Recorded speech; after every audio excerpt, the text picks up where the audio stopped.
બધાને જય દ્વારકાધીશ। કેમ છો તમે? બધા મજામાં જશો ને મજામાં જ રહેશો। તો આજના વ્લોગના વિડીયોના અંદર એવું છે કે આજે આપણી બાઇકનું કામ કરાવવાનું છે અને કાલે ગયા હતા આપણે બરોડા, ત્યાંથી બજાજના શોરૂમ પર ગયા હતા અને ત્યાંથી આપણે સામાન લઈને આવી ગયા, કેમ કે આપણે ઓરિજિનલ પાર્ટની જરૂર હતી, તો તેના માટે ત્યાંથી બરોડાથી સામાન લઈને આવી ગયા છે અને અત્યારે શું શું લાયા છે એ પણ હું તમને બતાવી દઉં સૌથી પહેલાં, તો તમને પણ ખ્યાલ આવી જશે અને મારા જોડે કઈ બાઇક છે એ પણ તમને વિડીયોના લાસ્ટમાં ખબર પડી જશે યા વચ્ચે ખબર પડી જશે। તો સૌથી પહેલાં સામાન બતાવી દઉં અને સામાન કેટલા રૂપિયામાં લાયા છે એ પણ હું તમને કહી દઉં છું। મિત્રો તમે જોઈ શકો છો અત્યારે આપણે કેસ્ટ્રોલ એક્ટિવ અહીંયા ઓઇલ લઈને આવી ગયા છે અને 20W40 છે અને 1 લીટર પૂરું એન્જિન ઓઇલ આવે છે। તમે જોતા જશો અહીંયા પણ 1 લીટર લખેલું છે અને અહીંયા સ્કેનર આપેલું છે, તમે ડુપ્લિકેટ હોય તો અહીંયાથી સ્કેન કરી શકો છો। અને નાની પૈસાની વાત કરીએ તો મિત્રો અત્યારે તમે જોઈ શકો છો 512 રૂપિયાની અંદર પડ્યું હતું, પણ અત્યારે આપણા જોડે 500 રૂપિયા લીધા, કેમ તો અત્યારે ઓઇલના ભાવ થોડા ચડ્યા છે તો તેના માટે થોડું મોંઘું થયું છે અને આ ઓરિજિનલ કેસ્ટ્રોલનું ઓઇલ તમે જોઈ શકો છો। અત્યારે આપણી બાઇકની અંદર 1 લીટર પૂરું જશે તો તેના માટે લઈને આવી ગયા છીએ।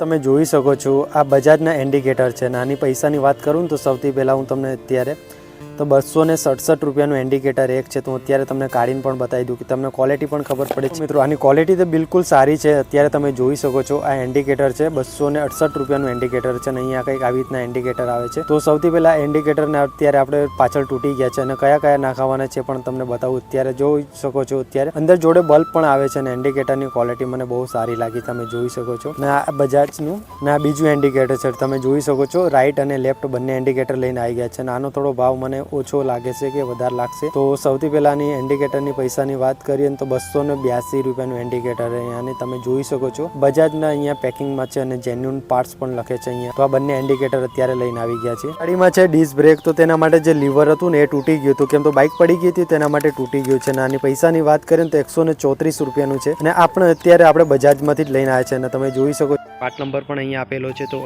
પરથી ઓરિજિનલ પાર્ટ્સ આપણને આપી દીધા હતા અને તમે જોઈ શકો છો આ બ્રેક લીવર કંઈક આવી ટાઈપનું હોય છે, તમે જોતા જશો અહીંયા બિલકુલ ઓરિજિનલ પાર્ટ્સ છે। અત્યારે થોડું વજનમાં પણ છે અને સારી ક્વોલિટી છે, મને પરફેક્ટ ખબર છે અત્યારે। પછી તમે જોઈ શકો છો અહીંયા ફ્રન્ટ છે પણ બજાજના અંદર છે, અહીંયા બજાજ લખેલું છે અને ત્યાર પછી અહીંયા HP પણ લખેલું છે। તો આ HP ની આવે છે બનાવટ, પણ અહીંયા બજાજનું લેબલ માર્યું છે। નાની પૈસાની વાત કરીએ તો અહીંયા મને 71 રૂપિયાના અંદર મળ્યું છે, તમે જોઈ શકો છો અને MRP છે 71 રૂપિયાની છે। અને ત્યાર પછી આપણે એક નથી 2 ડબ્બા લાયા છે। આપણે બંને સોકરના અંદર ઓઇલ નાખવાનું છે અને સોકરનું કામ કરાવવાનું છે, તેના માટે તમે જોઈ શકો છો આ બંને ઓઇલની ડબ્બી લાયા છે અને 71 રૂપિયામાં મળ્યું છે અને તમે જોઈ શકો છો બંને છે અને કેટલા ગ્રામ આવે છે, લગભગ 160 mm નું આવે છે, ml લખેલું છે 160 ml નું છે। આ બંને સેમ ડબ્બા છે। ચલો આને તમને બતાવી દીધું। આગળની જે સોકર આવે છે ને એના અંદર ઓઇલ સીલ આવે છે, તમે જોઈ શકો છો આ 66 રૂપિયાની છે અને ત્યાર પછી અહીંયાથી એનો પાર્ટ નંબર પણ આપેલો છે અને ત્યાર પછી આ બીજી છે, તો બીજીના અંદર મને લાગે છે થોડો ભાવ ઓછો હશે, વધારે છે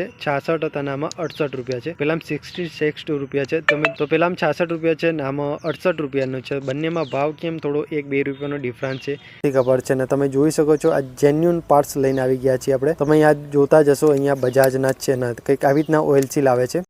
4 બેરિંગો લઈને આવી ગયા છે, આગળના અને પાછળના ટાયરોની બેરિંગ છે। આ પણ આપણે ઓરિજિનલ જ લીધી, આ પણ આપણે બજાજના અંદર જ લીધી છે અને બજાજના તમે પાર્ટ નંબર અહીંયાથી જોઈ શકો છો। બધા બેરિંગના અલગ અલગ પૈસા તમે જોઈ શકો છો મારા હાથના અંદર છે આ બેરિંગો છે, તો બેરિંગના અલગ અલગ પૈસા હોય છે, કેમ તો આગળની બેરિંગ અને પાછળની બેરિંગ, તો 4 બેરિંગો લાયા છે અને 4 બેરિંગો લાગે છે અને થોડી મોટી સાઇઝના અંદર બેરિંગો આવે છે, પણ આ પણ આપણે બજાજનું જેન્યુન પાર્ટ્સ લાયા છે અને બંનેના અલગ અલગ પૈસા હોય છે। તો પૈસા છેલ્લે હું તમને બતાવવાનું છું બિલ કેટલામાં છે। તમે જોઈ શકો છો આપણે શું લીધું છે ને અહીંયા બધું કોમ્પ્યુટરના અંદર બિલ બનાવીને આપી દીધું છે, તમે વાંચી શકો છો અત્યારે। અને ત્યાર પછી અહીંયા ટોટલની વાત કરીએ તો 988 રૂપિયા લખેલા છે અને નીચે 540 રૂપિયા લખેલા છે, તો ટોટલ અમાઉન્ટ થાય છે આપણું 1530 રૂપિયા થાય છે, તમે જોઈ શકો છો અત્યારે અહીંયાથી ટોટલ જે આપણે સામાન લાવ્યા હતા અત્યારે આપણે 1530 રૂપિયાનું છે, આ બિલના અંદર તમને બતાવી દીધું। સૌથી પહેલાં તમે જોઈ શકો છો બાઇકના અંદર જે આ છે ને ચાવી માટે જે લોક સેટ આવે છે એ નીચે પડી ગયું છે, તેના બોલ્ટ નીકળી ગયા છે, તો તેને પણ આપણે અત્યારે એનું રિપેર કરાવવાનું છે। અહીંયા ચાવી નાખશું તો કેટલું બધું નીચે જતું રહ્યું છે, તો આ એની ઓરિજિનલ ચાવી છે, તમે જોઈ શકો છો અહીંયા બજાજનું કંપનીનું નામ લખેલું છે ને જ્યારે બાઇક લીધી ત્યારથી જ ચાવી છે, તો આને પણ આપણે વ્યવસ્થિત કરાવવું પડશે। અને ત્યાર પછી આપણી બાઇક પડી ગઈ હતી તો અહીંયાથી જે બ્રેકનું જે લીવર આવે છે ને એ તૂટી ગયું છે, તમે જોઈ શકો અહીંયા, તો તેના માટે લીવર બ્રેક મારવામાં થોડી તકલીફ પડે છે, તો તેના માટે લીવર નાખવાનું છે। તો તમે જોઈ શકો છો અત્યારે કયા લીવર આટલી તૂટી ગઈ છે તો બ્રેક મારવામાં થોડી તકલીફ પડે છે। અને ત્યાર પછી તમે જોઈ શકો છો અહીંયા ઇન્ડિકેટરના વાયર પણ અત્યારે નીકળી ગયેલા છે આગળ, તો તેને પણ પરફેક્ટ કરાવવાનું છે। અને ત્યાર પછી તમે જોઈ શકો છો આ કેટલું બધું હલે છે, તો તેનો પણ અવાજ આવે છે જ્યારે ખાડામાં પડે છે, કેમ તો ખાડામાં પડે તો તેના માટે સોકરનું તો અત્યારે પાછળના ઇન્ડિકેટર તમે જોઈ શકો છો, અહીંયા ઇન્ડિકેટર આવે છે તો બંને બાજુથી તૂટી ગયા છે અને આ બાજુથી પણ તૂટી ગયું છે. તો બંને ઇન્ડિકેટર આપણે પાછળ ફિટિંગ કરાવવાના છે અને આ બ્રેક લાઇટ પણ બંધ થઈ ગયું છે, એને પણ ચાલુ કરાવવાનું. અને અહીંયા નંબર પ્લેટ નથી તો નંબર પ્લેટ પણ લગાવવાની છે, કેમ તો એ પણ તૂટી ગઈ છે, કેમ તો ઘણા દિવસથી બાઇકને આપણે વાપરતા નથી. અને તમે જોઈ શકો છો ઇન્ડિકેટરની હાલત કેટલી ખરાબ છે. અને ત્યાર પછી આપણે આ ટાયર પણ અત્યારે નવું નખાવ્યું છે. તો આ ટાયરની પૈસાની વાત કરીએ તો મને લગભગ 3500 રૂપિયાના અંદર ટાયર મળ્યું હતું. અને તમે જોઈ શકો છો એપોલો કંપનીનું ટાયર. અને ટાયરની સાઇઝની વાત કરીએ તો હું તમને કહી દઉં 120 80R 15 ટાયર છે. આ તમે અહીંયા જોઈ શકો છો ટાયરની સાઇઝ 120 80R 80 છે, આ 80 અને 15 છે. તો આ એપોલો કંપનીની અંદર ટાયર નાખાયું છે અને ટાયરની ક્વોલિટી અત્યારે લગભગ 10 દિવસ થયા છે, કેમ તો આ ટાયર બહુ સારું લાગ્યું હતું તેના માટે આ ટાયર નાખાયું છે. પણ આ કોર્નરિંગના અંદર આ ટાયર મને એટલું બધું ખાસ નથી લાગ્યું. અને ત્યાર પછી ચોમાસાના કિચડની અંદર આપણી બાઇક ફરે છે તો તમે જોઈ શકો બાઇકની કન્ડિશન બિલકુલ ખરાબ થઈ ગઈ છે અને પાછળના શોકર પણ અત્યારે ચેન્જ કરાવવાના છે. તો મિત્રો તમને કહી દઉં અહીંયા જે શોકરનું ઓઇલ છે ને અહીંયા ઘણું બધું નીકળી ગયું છે. તો આના અંદર આજે આપણે શોકરનું ઓઇલ નાખવાનું છે અને શોકરનું કામ કરાવવાનું છે. અને ત્યાર પછી તમે જોઈ શકો આ બાજુ પણ ઓઇલ નીકળી ગયું છે અને આના ઇન્ડિકેટરો પણ ખરાબ થઈ ગયા છે, પણ આ તો ચાલે એવા છે. અને ત્યાર પછી આપણું હેડલાઇટ છે ને એ પણ અંદર અહીંયા માટી થઈ ગઈ છે, તો તેને પણ ચેન્જ કરાવવાનું છે. અને ત્યાર પછી અહીંયા મીટર ચેન્જ નાખવાની છે. અને આ ટાયર પણ અત્યારે આપણે નવું નાખ્યું છે, તમે જોઈ શકો બંને ટાયર અત્યારે નવા નાખ્યા છે.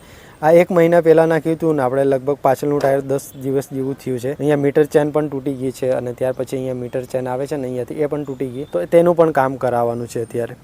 મિત્રો આ કઈ બાઇક છે તમને ખબર હોય તો તમે કોમેન્ટ બોક્સમાં લખીને તેનું નામથી જરૂરથી જણાવજો. તો હજુ આના બાઇકના અંદર હજુ સામાન લાવવાનું બાકી છે. અને ત્યાર પછી આપણી એન્જિનની હાલત તમે જોઈ શકો અત્યારે બહુ બધી માટી પણ ચોંટી ગઈ છે. તો સૌથી પહેલાં બાઇકને આપણે અત્યારે વોશ કરાવવાની છે. વોશ કરાવીને ત્યાર પછી આપણે લઈ જવાની છે આપણે સર્વિસનો. અત્યારે ટાઈમ થઈ ગયો છે સર્વિસનો. અને ખાસ વસ્તુ કહેવાનું તો હું ભૂલી ગયો, આનું જે ચેન સ્પોકેટ છે ને એ પણ ખરાબ થઈ ગયું, તો તેને ચેન્જ કરાવવાનું છે. તો તેના માટે આપણે બજારમાંથી લાવવું પડશે. તો આપણે ચેન સ્પોકેટ ત્યાંથી નથી લાવ્યા, શોરૂમ પરથી નહોતું લેવું, તેના માટેથી નથી લીધું. અને ત્યાર પછી આપણે ચેન સ્પોકેટ આવે છે એને ચેન્જ કરાવી દેવાનું છે, તો તેને બજારમાંથી લાવવું પડશે. તો સૌથી પહેલાં અત્યારે તમે જોઈ શકો ઘણી જ બધી માટી ચોટી છે બાઇક ઉપર. તો અહીંયા તમે જોઈ શકો છો બાઇકને કેવી રીતના અહીંયા ગેર પાડવાના છે. તો આપણી બાઇકના અંદર ટોટલ 5 ગેર આપેલા છે, તમે જોઈ શકો છો 5 ગેરવાળી બાઇક. આના અંદર છે આપણને કાર્બેટર, અંદર ફ્યુલ સિસ્ટમ નથી મળવા. અને આ બાઇકના અંદર તમને ડબલ પ્લગ દેખવા મળશે, એક પ્લગ આ બાજુ છે ને એક પ્લગ પેલી બાજુ, એ પણ હું અત્યારે તમને બતાવી દઉં. આ બાજુ પણ અહીંયા પ્લગ આપેલો છે કિક બાજુ, અને તમે જોઈ શકો છો આ કિક બાજુનો પ્લગ છે, આ મેન પ્લગ આવે છે અને પેલી બાજુ એક પ્લગ. તો ચલો હવે આપણે બાઇકનું કામ કરાવવા જવું પડશે. અને બાઇકની હાલત એકદમ બહુ ખરાબ થઈ